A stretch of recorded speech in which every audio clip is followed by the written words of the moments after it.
अददों का लफ्ज़ों में लिखना, हिंसों में और लफ्ज़ों में। 1 2 3 4 5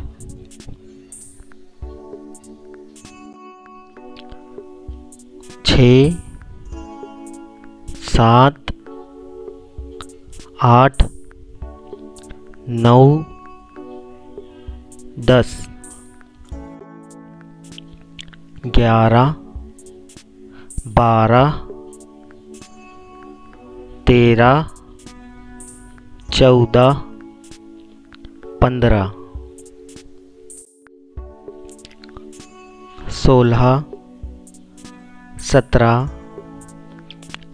18 19 20 21 22 23 24 25